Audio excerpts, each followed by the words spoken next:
Hi all, this is Sean from Time and Talk. I apologise if the lighting is a little bit less than perfect, but needs must in finding somewhere to film, to be honest. So today I wanted to make a video about the 5 ugliest watches of all time.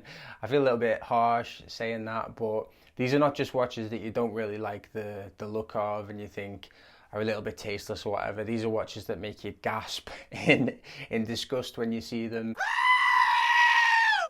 And most of them are quite expensive as well, which is an interesting point and perhaps worthy of another video in itself. So as I've said, the 5 watches themselves are actually all quite expensive, except for the bonus one, which is actually a diesel watch, the DZ4160, which I've called the diesel half and half watch, because basically it's half leather strap, half stainless steel bracelet on the same watch. So it's kind of split in two, like someone's cut 2 watches in half and put them together. Take a look at this. I'll put it on the screen above my head, and it's a very interesting piece, shall we say. Not my cup of tea, and obviously Diesel have got a bit of a reputation, what with the watch called the Big Daddy, for making kind of monstrous timepieces that are not in the best taste, shall we say, but each to their own, as I've said. Okay, so to start the list off for the 5 ugliest watches is the Jacob & Co. Billionaire watch. Jacob & Co. is a watch brand that, to be honest, I'd never really come across until I started using Instagram. And it's a luxury watch brand, mega expensive, as you can probably tell from the title of this watch, which is the Billionaire watch. I'll put a picture of it up on the screen. I'm not a real fan of this brand in general, to be honest. Expensive watches are great and you can see the attraction a lot of the time, but this particular watch, I don't get it. I don't get why someone would think this was a nice watch or someone would like to wear it. I kind of do get it. It's covered in diamonds, so it makes sense why someone would want to wear that watch to show how wealthy they are, and obviously the clues in the title, a billionaire. But I don't think I've ever seen a piece by Jacob & Co. that I actually like and that I actually think is a nice watch. Tell me what you think, and if you do know of one that you think is a nice watch, post in the comments and tell me about it.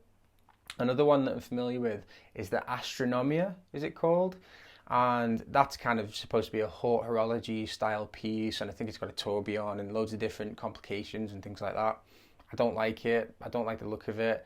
I don't really get it as a brand, to be honest. There's another one that I've seen that's covered in precious stones. I can't think of what the stone is, and I couldn't find the title of the watch or the name of it, but I don't get it. I don't get the brand.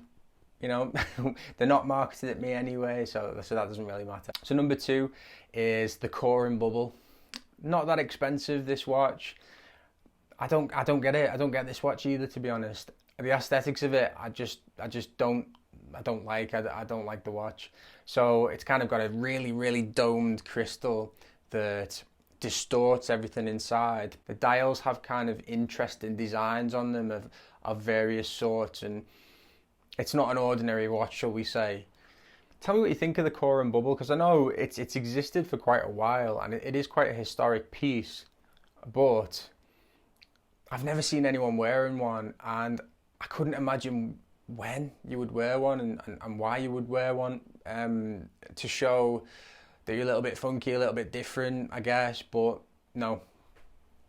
I can't explain. So third is the Hublot MP09 tourbillon bi-axis.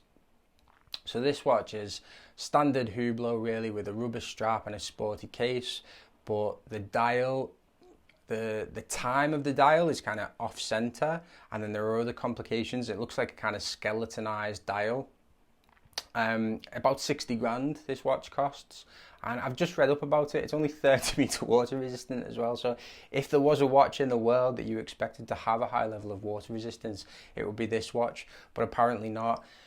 I don't like the aesthetics of it. I don't really get it. Tell me what you think. Hublot, some of their pieces I don't mind. I know they get quite a bad reputation from some watch collectors because of the outsourced movements and stuff like that. I don't mind some of their pieces, but this particular one, it's just very ugly. It's just very ugly. I can't really say anything else apart from that. Number 4 is the Rolex Daytona with the leopard print strap. And I've seen Nicolas Cage wearing this watch. I'll put a picture of it up on the screen. I'm not sure if this is an actual Rolex watch or if it's a customized piece. I can't see it, to be honest, being Rolex, because they tend to have quite conservative designs, and this is anything but conservative. But Daytona, not my cup of tea really, the watch, but obviously I can appreciate the fact that it is a nice watch. But this, God, what was Nicolas Cage thinking if it's his particular watch? And the leopard print just doesn't do it for me, to be honest. You know, it's not my style, and I guess it's not really aimed at me anyway, but that's my fourth choice. Fifth is a brand really with a particular watch mentioned, but the brand itself, all of their watches tend to be stylistically quite similar. So it's Constantin Shakin, and particularly a model called the Joker. I'll put a picture of it up here. And this is a Russian brand. It's relatively new, and I think people seem to like this brand, and they do make interesting watches. You'll have seen them probably around and about. Basically, their watches, the dials are faces, and the features of the face move to tell the time. And they're not actually that expensive, 5,000, and you know, standard luxury watch price, as opposed to, you know, the Billionaire watch, which cost 18 million. By the way, I forgot to mention that, the Jacob & Co. I don't really like Constantin Shakin watches. I think there'd be quite an interesting conversation piece, shall we say, but I think if I didn't know the brand and if I didn't know some of the history behind it, I'd just think, what the hell is that person wearing? You know, what are they wearing on their wrist? So tell me what you think again about this brand. So yeah, so that's my list of the 5 ugliest watches of all time. Obviously a little bit tongue-in-cheek, and I feel a bit harsh saying that, like I'm criticizing the brands, and it's not something that I like doing really. But tell me what would be on your list of the 5 ugliest watches of all time, or 5 watches that you really dislike, that you really don't see the aesthetic appeal of. And tell me what you think of my list. And if you like my channel, please subscribe, and thanks very much for watching. Bye bye.